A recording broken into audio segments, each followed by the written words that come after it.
Selamat datang ke Pesta Buku Antarabangsa 2025.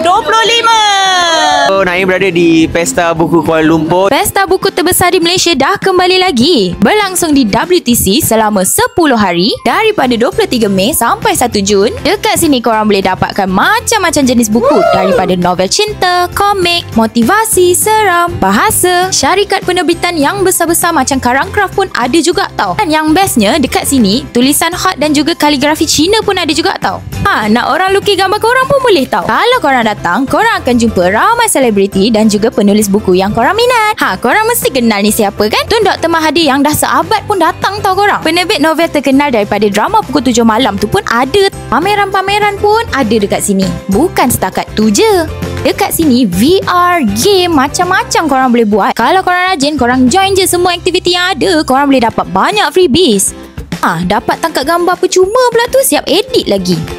Korang jangan terlepas pula dekat dalam kemah ni. Dekat sini ada banyak lagi buku yang korang boleh dapatkan dan ramai juga artis yang ada dekat dalam ni. Korang lapar, dekat luar tu ada banyak stol makanan yang korang boleh dapatkan. So, apa tunggu lagi? 23 Mei sampai 1 Jun nanti. Pukul 10 pagi sampai 10 malam. Meskom, bocah-bocah Meskom, korang akan datang PBKL untuk buktikan korang pun golongan berilmu guys.